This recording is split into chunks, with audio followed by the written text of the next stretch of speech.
Harvesting Home. An AI story? I used to think peace could be bought.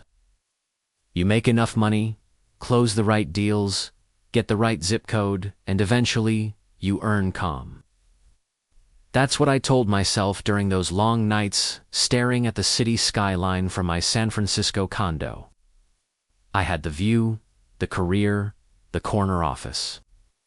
But somewhere between the noise and the never-ending emails, I lost track of what silence sounded like. So when the company finally went fully remote, I didn't even hesitate. I sold the condo, packed up, and drove north until the GPS signal gave out. That's how I ended up in a tiny town called Cedar Glen. Population depends who's home.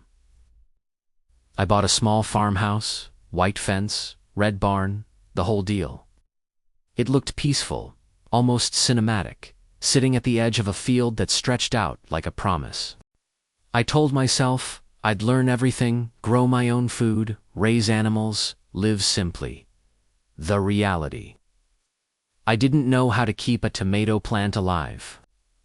The first week, my chickens got loose. Twice. My tractor wouldn't start. I called my neighbor, whose name I didn't yet know, ma'am, while trying to explain why my flock was now pecking around her property. She just stared, arms crossed, unimpressed. You city folk always think you can just wing it, she said dryly. And then she turned and left me standing there, surrounded by my runaway chickens. Her name was June Lawson. She owned the farm next to mine, a few acres bigger, and from what I heard, she'd been running it since her dad passed. Everyone in town knew her, respected her. Tough, self-reliant, and apparently immune to small talk. I saw her again the next morning at the local feed store. She was loading feed bags into her truck like they weighed nothing. I offered to help. She waved me off. "You'll just hurt your back," she said flatly. I laughed awkwardly. You might be right about that. She didn't even look at me. I usually am. There was something about her confidence, rough, grounded, real, that left me speechless. 2 days later, my chickens escaped again. I didn't even realize it until I heard yelling. June stood at the edge of her property, waving a stick and glaring at the feathery chaos around her.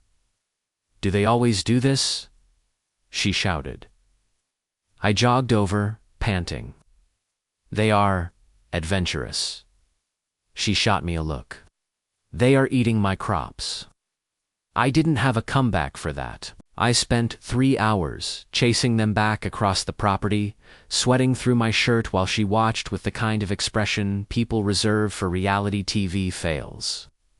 When it was finally over, she walked over, handed me a water bottle, and said, "You're gonna need help, city boy." That night, I stood on my porch, staring at the mess of my land, realizing how far in, over my head, I was. The next morning, I swallowed my pride and walked to June's place. She was tending to her garden, humming softly. I need help," I admitted. She straightened up, wiped her hands on her jeans, and studied me. "With what part?" I hesitated. "All of it." Her lips twitched. "You're honest. I'll give you that." We made a deal. She'd teach me the basics of farming. In return, I'd help her with her accounting and website for her farm's produce business. She shook my hand firmly. "Just don't make me regret it." Turns out, farming is part science, part art, and mostly stubbornness. June taught me how to read the soil, how to tell when an animal was sick, how to fix a broken pipe with nothing but duct tape and creative cursing. Meanwhile, I was a walking disaster. I tripped over hoses, broke one of her shovels, and once accidentally watered myself instead of the plants. She laughed, a soft, surprised sound I didn't hear often. "You're hopeless," she said one afternoon, shaking her head. "Hopeless but improving," I countered. She gave me a look that lingered a second too long. "We'll see about that." Working beside her became the best part of my day. She'd talk about the seasons like they were people she knew intimately, how spring was hopeful, how summer demanded effort, how autumn rewarded patience. I found myself listening more than talking, wanting to memorize every word.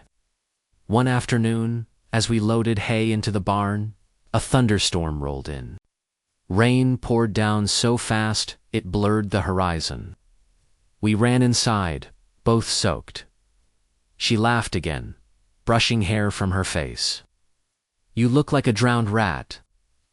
"Hey, I thought I was improving," I said, grinning. "You are," she said softly. The silence that followed wasn't awkward. It was electric. Over the next few months, something shifted between us. My hands grew calloused, my shoulders stronger. I stopped checking my email every hour. I stopped rushing. June and I talked more. She told me how she'd almost sold her farm once, after her dad died, but couldn't bring herself to do it. "It's not just land," she said. "It's memory. It's work. It's home." I told her how I thought simplicity would be easy. She smiled sadly. "Nothing worth keeping ever is." That night, I realized I wasn't just learning how to grow food, I was learning how to grow roots. Late summer brought dry winds. The grass around my property grew brittle, and I kept telling myself I'd clear it tomorrow. Tomorrow came too late. A spark from an old power line caught the field. Within minutes, flames raced across the edge of my land. I grabbed hoses, buckets, but it spread fast. Then I heard shouting. "Move!" It was June, driving her old red truck straight toward the smoke. She jumped out with fire blankets, yelling orders like she'd done it before. We fought the flames together until the volunteer crew arrived. When it was finally over, the field was black, the air thick, and I was shaking. June put a hand on my shoulder. "You could have lost everything." I looked at her. Not everything. After the fire, she checked in daily, helping me repair fences and replant what we could. Somewhere in that quiet work, something between us deepened. She'd bring me fresh bread, I'd fix her computer, we'd sit on her porch, talking long after the sun went down. One evening, I asked her, "Do you ever regret staying?" She thought for a moment. "Sometimes, but then something blooms, or a calf's born, or the wind smells like rain, and I remember why I can't leave." Then she looked at me, eyes steady. "Do you regret coming?" I shook my head. Not even for a second. The next weekend, I invited her over. I'd been working all day repairing the garden she'd helped me start. When she arrived, I showed her neat rows of sprouts. "You actually did it," she said, smiling. "With the best teacher," I replied. She looked around, then met my eyes. "You've come a long way, city boy?" I stepped closer. "I'm not sure I want to go back." Her smile faded, replaced by something softer. "You saying you're staying for good?" I hesitated, then said what I'd been holding back for weeks. "I'm saying I finally found something worth staying for." It wasn't planned. It just happened. The air smelled like rain and earth. She stepped closer, and suddenly her hand was on my chest, her breath warm against my neck. "You're serious?" she whispered.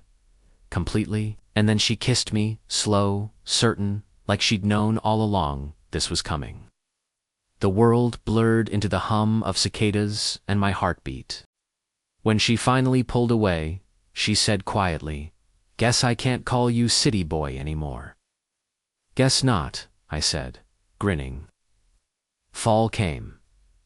The fields turned gold, and the air smelled like apples and wood smoke. I still worked remotely, but only in the mornings. Afternoons were for the farm for us. We built a new fence together, planted new trees. We laughed about how my first tomato plant still hadn't survived. One night, under the harvest moon, we sat on the porch, sipping cider. She leaned her head against my shoulder. "You did it," she murmured. "You really became a farmer?" "Only because you didn't let me quit," I said. She smiled. "You just needed someone to show you how to listen." A year after I left San Francisco, I got an email from my old firm, an offer for a bigger role. More money, more power. But with a catch, it was on site. I'd have to move back to the city. I stared at the message for a long time. Then I looked out the window. The fields glowed in the late light, and June was by the barn, brushing dust off her jeans. I didn't even have to think about it. I closed the laptop and walked outside. She saw me and smiled. "Good news." "The best," I said, wrapping an arm around her. "I'm home." It's funny how dreams change shape.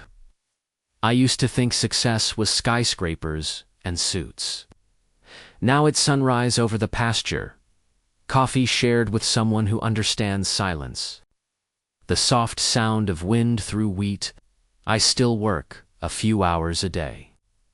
But when I shut the laptop and step outside, I feel something I never did before: peace.